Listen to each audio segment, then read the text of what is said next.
देश के सभी गरीबों, शोषितों, वंचितों की जिंदगी में नई उम्मीद, संभावनाएं और स्वाभिमान के लिए संघर्ष की मशाल जलाने वाले बाबा साहब डॉक्टर भीमराव अंबेडकर जी के हम सब कर्जदार हैं।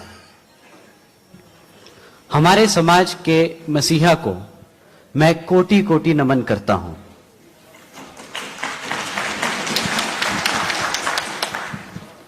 इससे पहले कि मैं आज की बात को शुरू करूं, मैं अपने देश में समय समय पर जन्मे सभी संतों, गुरुओं और महापुरुषों को नमन करता हूं, जिसमें खासकर हमारे महात्मा ज्योतिबा फूले, नारायणा गुरु, छत्रपति शाहू जी महाराज और मान्यवर साहब श्री कांशीराम जी को नमन करता हूं।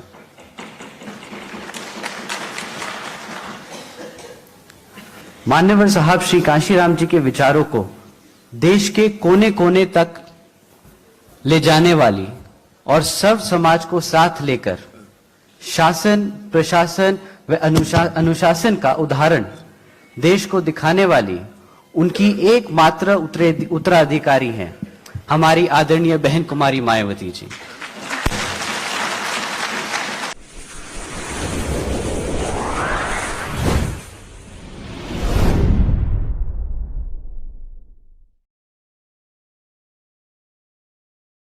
खत्म करते हुए निवेदन करना चाहूंगा, आज की इस बैठक के मुख्य अतिथि और मुख्य वक्ता भाई आकाश सिंह आनंद जी वो आए और अपने ख्यालात हमारे लोगों के बीच में रखे। बहुजन समाज पार्टी जिंदाबाद, जिंदाबाद, बहुजन समाज पार्टी जिंदाबाद, जिंदाबाद, कुमारी मायावती जी जिंदाबाद, जिंदाबाद, कुमारी मायावती जी जिंदाबाद, जिंदाबाद। भैया संघर्ष करो, हम आपके साथ हैं। भैया संघर्ष करो, हम आपके साथ हैं। आकाश भैया संघर्ष करो, हम आपके साथ हैं। आकाश भैया संघर्ष करो, हम आपके साथ हैं। संघर्ष करो, हम आपके साथ हैं। बहुजन समाज पार्टी जिंदाबाद, जिंदाबाद, जिंदाबाद, बहुजन समाज पार्टी जिंदाबाद, जिंदाबाद, जिंदाबाद। अब हमारे बीच में आ रहे हैं युवा दिलों की धड़कन भाई आकाश आनंद जी वो आए और अपने ख्यालात हम लोगों के बीच में रखे। भाई आकाश आनंद जी।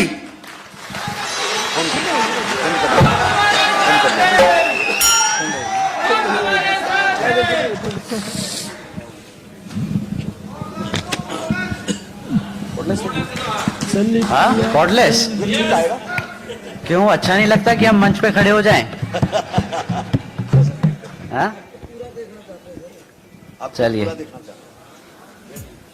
अब इससे पहले मैं शुरू करूं, मैं अपने मीडिया बंधुओं से चाहूंगा कि थोड़ा सा वो भी बैठ जाएं, पीछे सब हैं, सब देखना चाहेंगे, तो आप थोड़ा सा पीछे से बैठ के आराम से अपना बना ले वीडियो। हाँ, रख दीजिए और बैठ लीजिए। आ जाइए, चलिए। राइट, रख दिया, चलिए। जय भीम। साथियों, आज 6 दिसंबर है। पूरे देश और खासकर हमारे समाज के लिए आज का दिन बेहद ही भावुक कर देने वाला दिन है। परम पूज्य बाबा साहब डॉक्टर भीमराव अंबेडकर जी का आज परिनिर्वाण दिवस है। देश के सभी गरीबों, शोषितों, वंचितों की जिंदगी में नई उम्मीद, संभावनाएं और स्वाभिमान के लिए संघर्ष की मशाल जलाने वाले बाबा साहब डॉक्टर भीमराव अंबेडकर जी के हम सब कर्जदार हैं। हमारे समाज के मसीहा को मैं कोटि कोटि नमन करता हूं।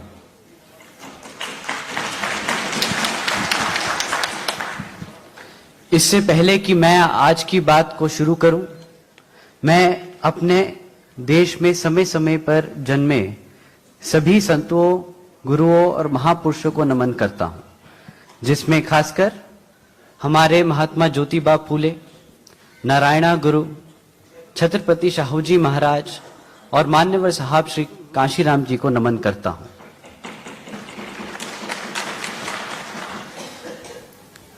मान्यवर साहब श्री कांशीराम जी के विचारों को देश के कोने कोने तक ले जाने वाली और सर्व समाज को साथ लेकर शासन, प्रशासन व अनुशासन का उदाहरण देश को दिखाने वाली उनकी एकमात्र उत्तराधिकारी हैं हमारी आदरणीय बहन कुमारी मायावती जी। उत्तर प्रदेश की 4 बार मुख्यमंत्री, लोकसभा और राज्यसभा की कई बार सदस्य रही आदरणीय बहन कुमारी मायावती जी ने बाबा साहब डॉक्टर भीमराव अंबेडकर जी और मान्यवर साहब श्री कांशीराम जी के मिशन के लिए अपना पूरा जीवन समर्पित कर दिया। और मुझे गर्व है कि मुझे ऐसे महान नेता के नेतृत्व में काम करने का मौका मिला है। आदरणीय बहन कुमारी मायावती जी का मैं हार्दिक अभिनंदन और आभार व्यक्त करता हूं।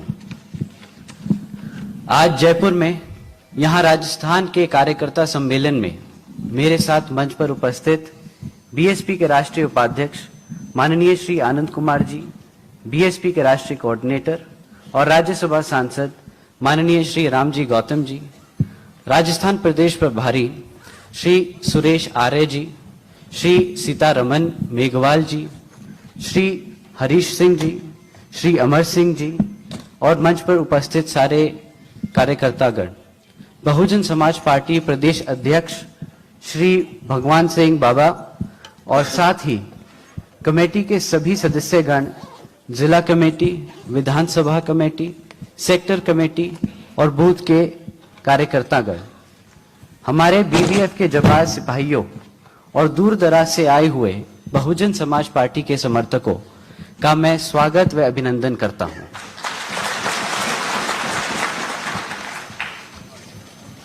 साथियों, बाबा साहब डॉक्टर भीमराव अंबेडकर जी ने भारत के 100 करोड़ लोगों का उनके समाज के अधिकार की लड़ाई लड़ने का हथियार दिया है। इसके लिए उन्होंने जीवन भर कड़ा तप किया, संघर्ष किया और अपने सपनों को एक मिशन में बदल दिया। बाबा साहब का ये सफर आसान नहीं रहा। बचपन से ही हर कदम पर उन्होंने भेदभाव का सामना करना पड़ा, लेकिन इसके बाद भी उन्होंने हर चुनौती का डटकर मुकाबला किया और उच्च शिक्षा हासिल की। उस जमाने में वो विदेश से शिक्षा हासिल कर बाबा साहब चाहते तो एक आराम की जिंदगी बिता सकते थे, लेकिन उन्होंने अपने जीवन को एक मिशन में बदल दिया और मिशन था एक समता मूलक समाज की स्थापना करना। बाबा साहब डॉक्टर भीमराव अंबेडकर जी ने इस समाज में अशिक्षित, छुआछूत को हटाने के लिए व बराबर की हिस्सेदारी के लिए अपना जीवन समर्पित कर दिया और लोग आज भेदभाव और छुआछूत से आजाद हैं। साथियों, समता मूलक शासन और सामाजिक व्यवस्था पर आधारित एक मजबूत लोकतंत्र स्थापित करने के उद्देश्य से मानवतावादी संविधान देकर बाबा साहब आज ही के दिन हम सबको छोड़कर चले गए। हमें आज निश्चय करना होगा कि हम बाबा साहब के दिखाए मिशन को पूरा करेंगे। हमें आज निश्चय करना होगा कि हम एक समता मूलक समाज की स्थापना करेंगे। हमें आज निश्चय करना होगा कि हम समाज के हर वर्ग को साथ लेकर बाबा साहब के सपने के भारत को बनाएंगे। हम वादा करते हैं कि बाबा साहब के दिखाए रास्तों को कभी छोड़ेंगे नहीं। हम वादा करते हैं कि आत्मसम्मान और स्वाभिमान के कारवां को कभी रुकने नहीं देंगे। हम वादा करते हैं कि चाहे जितना संघर्ष करना पड़े, हम बाबा साहब के सपनों का समता मूलक देश बना के उनके सपनों को और उसका शासक बन के मिशन को हर हाल में पूरा करेंगे। साथियों, बाबा साहब ने संविधान सभा की अपनी कंक्लूडिंग स्पीच में नए बन रहे राष्ट्र की चुनौती की ओर संकेत किया था और उन चुनौतियों से निपटने के तरीके भी बताए थे। बाबा साहब का मानना था कि राष्ट्र निर्माण में सबसे बड़ी समस्या आर्थिक और सामाजिक गैर बराबरी की है। संविधान सभा के अपने इस आखिरी भाषण में बाबा साहब ने आर्थिक और सामाजिक गैर बराबरी को खत्म करने के लिए एक राष्ट्रीय एजेंडा तय किया। बाबा साहब की वजह से ही संविधान के मूल अधिकारों में इक्वल अपॉर्चुनिटी यानी अवसरों की समानता का प्रावधान रखा गया, जिसके तहत देश के सभी शोषितों, वंचितों और गरीबों के लिए आरक्षण के विशेष अधिकार का प्रावधान संभव हो पाया। सभी को बराबरी का मौका मिल पाए, यही बाबा साहब के समतामूलक समाज का मूल आधार था। साथियों, बाबा साहब के इस सपनों को मिशन बनाया मान्यवर साहब श्री काशीराम जी ने, और इसे हकीकत कर दिखाया हमारी आदरणीय बहन कुमारी मायावती जी ने। इसमें कोई शक नहीं कि आदरणीय बहन कुमारी मायावती जी के नेतृत्व वाली बहुजन समाज पार्टी के 4 बार के शासनकाल में समाज के हर वर्ग को साथ लेकर एक बेहतर भविष्य की नींव रखी गई। हम सब भली भांति जानते हैं कि संविधान में मिले अधिकारों के बावजूद हमारे साथ क्या व्यवहार किया जाता है। इसलिए आज बाबा साहब डॉक्टर भीमराव अंबेडकर जी के परिनिर्वाण दिवस के मौके पर मैं फिर से आप लोगों को कहना चाहता हूं कि शोषितों, वंचितों और गरीबों के ये हक की लड़ाई अभी खत्म नहीं हुई है। इस लड़ाई को आगे बढ़ाने के लिए आपको अपनी पॉलिटिकल पार्टी यानी आपकी अपनी बीएसपी को हर स्तर पर मजबूत करना होगा और केंद्र व राज्यों की राजनीतिक सत्ता की मास्टर चाबी खुद अपने हाथों में लेनी होगी। ताली बजा सकते हैं। बहुजन समाज पार्टी ही वो एक लौती पार्टी है जो समाज के हर वर्ग को साथ लेकर चलती है। हम किसी का हक मारते नहीं और किसी को किसी का हक मारने देते नहीं।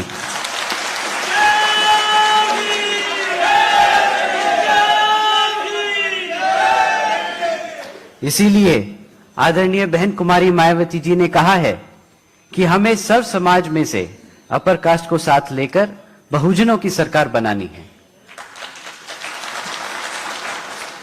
और ये काम तब तक पूरा नहीं होगा जब तक हमारे मिशन में 50% भागीदारी हमारे युवा वर्ग की नहीं होगी। मैं अपने युवा साथियों से खास विनती करता हूं कि बहुजन समाज पार्टी के मिशन से जुड़े हम सब यहां अपने महापुरुषों के शुरू किए हुए मिशन को आगे बढ़ाने के लिए ही आए हैं। हमें फूफाबाजी नहीं करनी, बल्कि अपने समाज के सबसे कमजोर साथियों को भी उनका मान सम्मान और अधिकार दिलाना है। इसीलिए मैं अपने युवा साथियों को बाबा साहब डॉक्टर भीमराव अंबेडकर जी की एक और कही बात याद दिलाना चाहूंगा। बाबा साहब ने कहा था कि अगर ताकतवर बनना है तो पहले खुद को शिक्षित बनाओ, फिर खुद को संगठित बनाओ और तब संघर्षशील बनो। तभी आप सही तरीके से मिशन को साथ लेके आगे बढ़ पाएंगे। मैं फिर से आप लोगों को यह साफ कर देना चाहूंगा कि ये लड़ाई हमारे मान की है, ये लड़ाई हमारे सम्मान की है, ये लड़ाई हमारे स्वाभिमान की है। 2007 से 2012 तक के बेमिसाल शासनकाल में बहन जी ने यह दिखा दिया है कि अगर सत्ता आपके हाथों में है, अगर आपके इरादे नेक हैं और अगर आप में इच्छा शक्ति है तो व्यवस्था और समाज दोनों आपके साथ खड़े हो जाएंगे।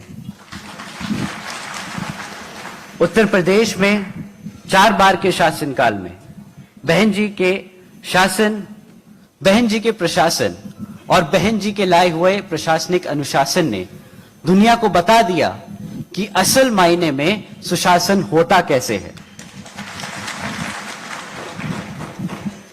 एक शासन जिसमें सभी को न्याय मिला, सम्मान मिला और सभी को समान अधिकार मिला। अपने इस मिशन को आदरणीय बहन कुमारी मायावती जी ने कैसे हासिल किया? उन्होंने नौजवानों को नौकरी दी, हमारी महिलाओं को शिक्षा दी, व्यापारियों को सुरक्षा दी। अपने शासनकाल में 1 लाख से ज्यादा सफाई कर्मचारियों को भर्ती किया गया। पुलिस बल को मजबूत किया गया। एक साथ 2 लाख से अधिक जवानों को पुलिस फोर्स में भर्ती किया गया। 90,000 शिक्षकों को नौकरी दी गई। और आपको जानकर हैरानी होगी कि रोजगार के ये मौके तब मिले जब पूरी दुनिया में मंदी का दौर चल रहा था और लोगों को नौकरी से निकाला जा रहा था। एक तरफ जहां दुनिया में बेरोजगारी बढ़ रही थी, वहीं उत्तर प्रदेश में आदरणीय बहन कुमारी मायावती जी लोगों को लाइन में लगाकर रोजगार दे रही थी। अपने शासनकाल में आदरणीय बहन कुमारी मायावती जी ने किसानों की तरक्की के लिए भी हर संभव कार्य किए। गन्ना समर्थक मूल्य में जबरदस्त वृद्धि की गई। मिल्क प्रोडक्शन में यूपी को देश में नंबर 1 बनाया गया। किसानों का पिछले शासनकाल में बकाया गन्ना मूल्य सहित 42,700 करोड़ रुपए का रिकॉर्ड भुगतान किया गया। इससे यूपी के किसान की उस दौरान आय दुगनी हो गई। कृषि भूमि आवंटन योजना के तहत कई लाखों गरीबों व भूमिहीन परिवारों को भूमालिक बनाया गया। आदरणीय बहन कुमारी मायावती जी ने समाज के हर तबके के लिए काम किया है।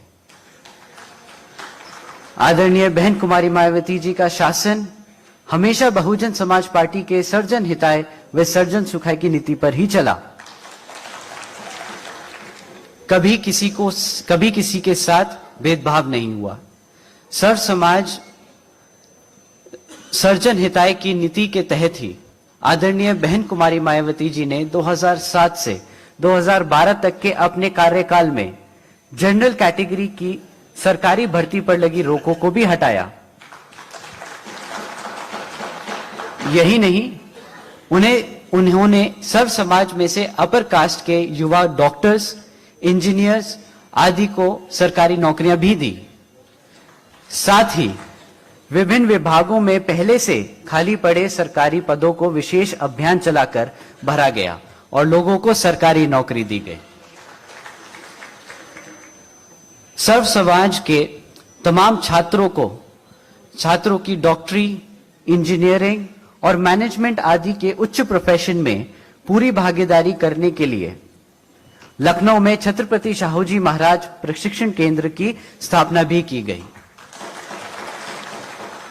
मैं बहन जी का जितना भी शुक्रिया अदा करूं उतना ही कम है, क्योंकि आज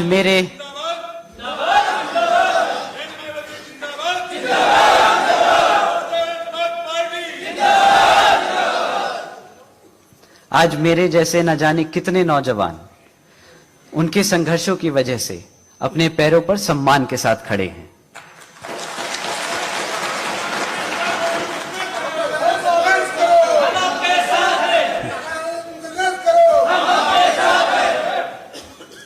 हमें यकीन था कि हम पर होने वाले किसी भी अन्याय के खिलाफ हमसे पहले खुद हमारी बहन जी हमारी ढाल बनकर खड़ी हैं। विरोधी पार्टियां डरती हैं बहन जी की सोच से। विरोधी पार्टियों को डर है बहन जी की ताकत से। विरोधी पार्टियों को डर है बहन जी के शासन से। वो सोचते हैं कि आखिर कैसे बहन जी के सत्ता में आते ही अपराधी प्रदेश छोड़कर भाग जाते हैं।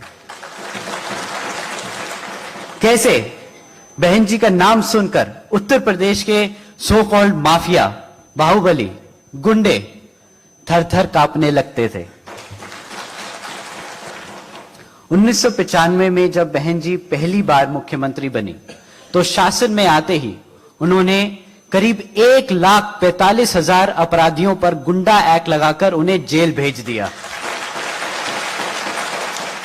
और यही वजह है कि जब भी आदरणीय बहन कुमारी मायावती जी सरकार में आती हैं तो तब प्रदेश अपराधी प्रदेश छोड़कर भाग जाते हैं। और यही वजह है कि बहन जी के राज में हर वर्ग के लोगों को सुख और शांति से रहने का मौका मिलता है।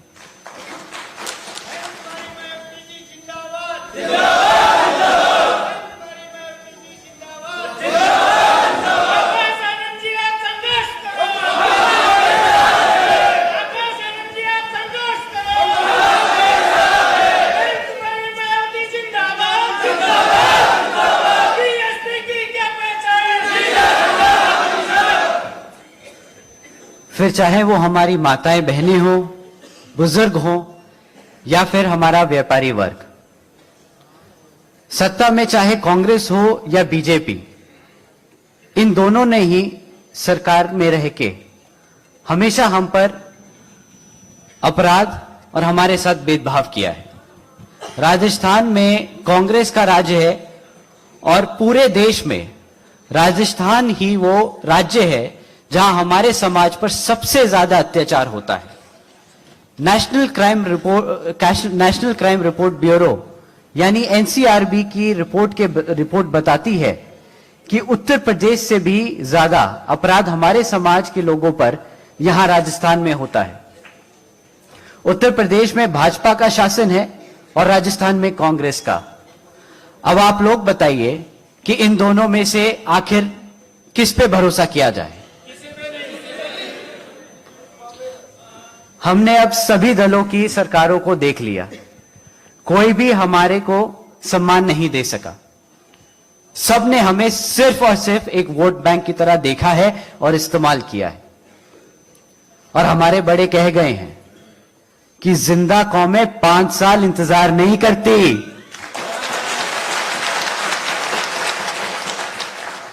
इसलिए अपनी पार्टी की ताकत को समझिए, अपने वोट की ताकत को समझिए और बहुजन समाज पार्टी को हर स्तर पर मजबूत कीजिए। जय भीम, जय भारत।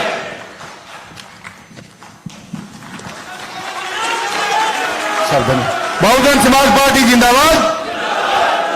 बाबा साहब डॉक्टर भीमराव अंबेडकर अमर रहे। मान्यवर साहब कांशीराम जी अमर रहे।